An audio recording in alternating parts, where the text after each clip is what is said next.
Recently, I've been quite captivated by old photographs.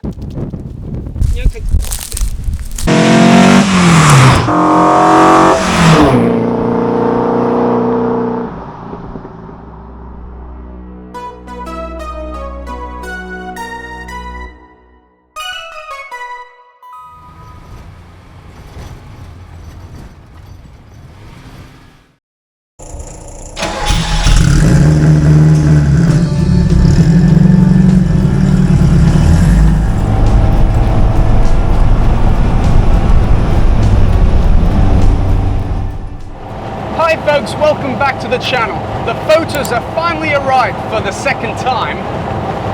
Today we are in the Pilgrim, that's why we're bouncing a bit. And see you in a bit.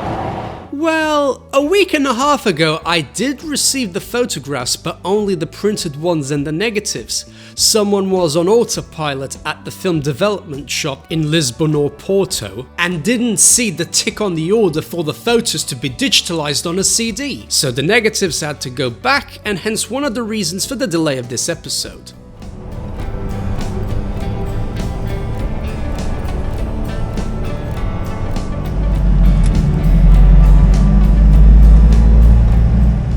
Finally, I can show you all the photos properly. Let's head back to the Pilgrim. Just a quick reminder that I used Kodak Gold for this experiment, and like I previously said in part 1, I'm an idiot and I know nothing about photography. Apart from comparing the final result with the quality of my smartphone's photos, my other objective is to try and find the most nostalgic looking and reasonably priced film stock within the Kodak range. And with that said, let's head back to where it all started and see what I managed to capture. Ah crap, I can barely see the car, look at it! And I used the spot mode and everything. I'm aware this is a point and shoot camera, so I'm a little limited with its capabilities compared to a smartphone, but I was hoping that it could differentiate things a little more. But I suppose the sunset itself looks great, with nice warm golden tones and stuff like what Kodak mentions on the adverts.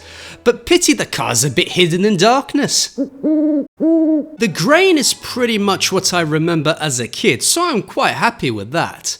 I took a second picture in auto mode just to see the difference between settings, so let's have a look.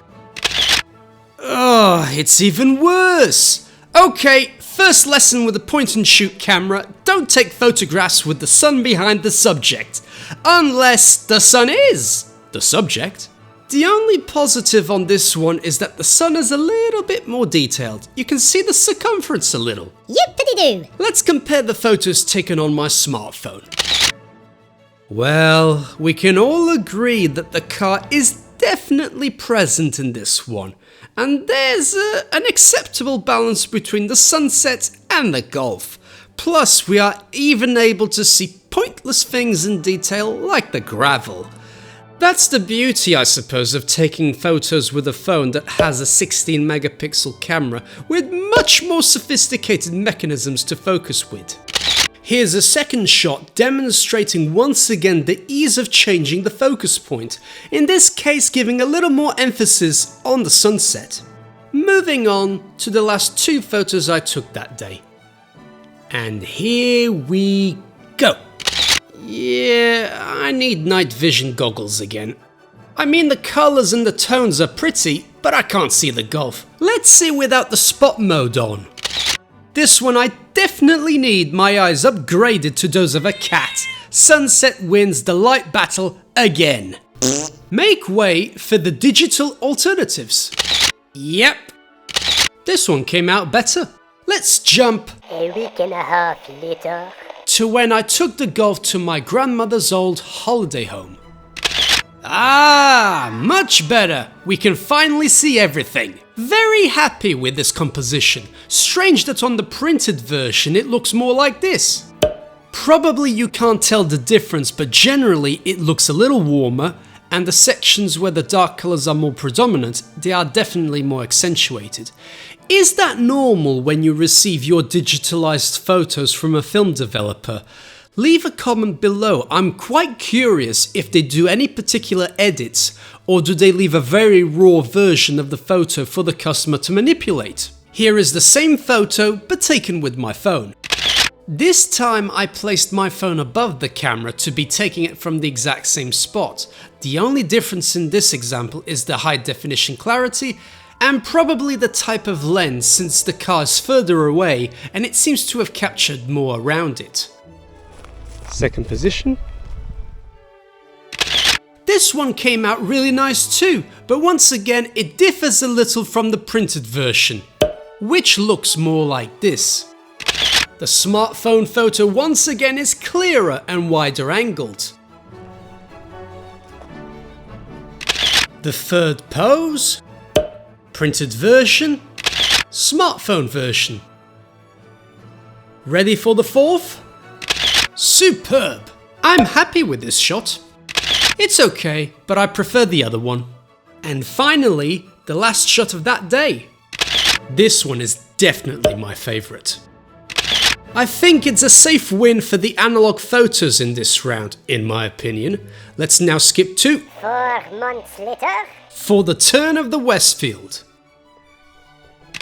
I knew I was risking once again with the sunset, but I think this one could have come out a lot worse compared to the Golf, don't you think, folks? This one is definitely a better composition. The smartphone photo feels colder and duller despite being more detailed. On to the next location. Oops, I pressed the button too quickly and forgot about the flash on this one. Maybe it did need the flash, but the number plate was glaring a bit too much before. It's okay. This one doesn't look too bad. I think I used spot mode and flash, but in reality you need night vision goggles to see the Westfield. The second one was purely auto mode, hence it being even darker. The smartphone wins this pose by a mile. Now for the last shot on that day. Used spot mode and flash once again. I think it came out pretty good. I have no idea what I did. Looks like I used purely spot mode. Previous attempt was better. I think it's a tie between the smartphone shot and this one on film. Now we go 2 months later. Yeah, I think the less said the better for the Pilgrim. And I even forgot to take the same pose with a smartphone, but I think you folks can imagine the difference between them. Finally, the very last photo. Much better. Not the most majestic of backgrounds, but overall, a pretty picture nonetheless. But this time, in my opinion, analog wins hands down in terms of looks and the nostalgic feeling it gives. Time to head back to HQ and review this experiment.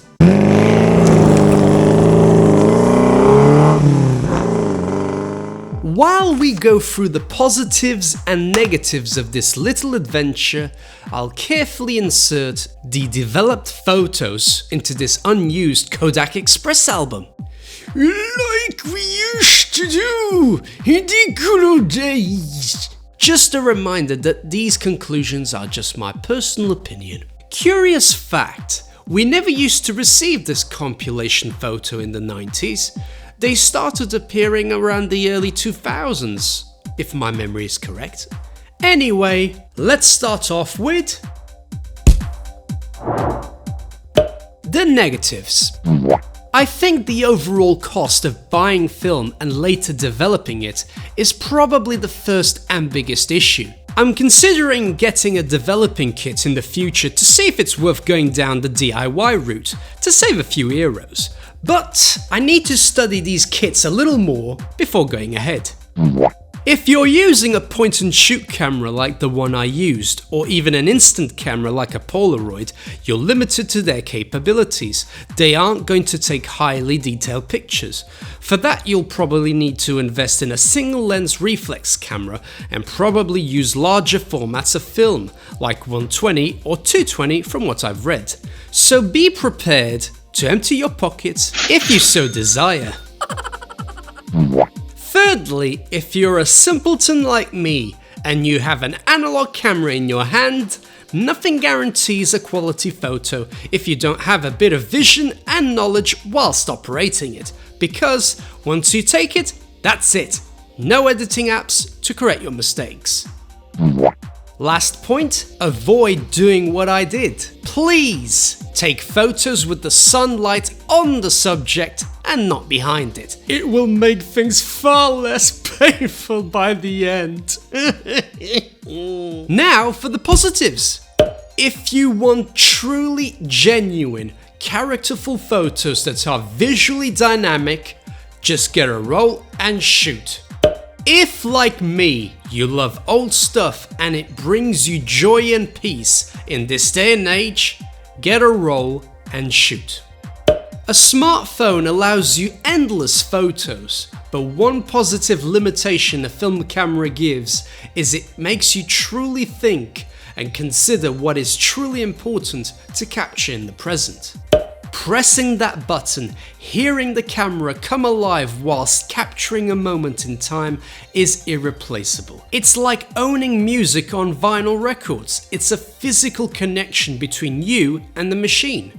I think the act of waiting for the negatives to be developed is a positive. It makes you look forward in getting them. You kind of temporarily forget what you took, and once they are in your hand, I feel it makes a more impactful feeling when recounting the moment. In conclusion, film photography, in my opinion, intensifies the natural beauty of any situation, such as a sunset. And that is it, folks. The photos are nice and tidy. Look at that. I think it was totally worth the money for this experiment. I'm very happy with my oldie looking photos, and these now will always be associated with the making of this two-part special, which I might do again in the near future, but experimenting with a different Kodak roll. Please don't forget to like and subscribe. It's totally free and it truly helps with the growth of this channel. I hope you folks enjoyed these episodes because I certainly had a good time making them. Thank you very much for watching. See you all next time. Bye!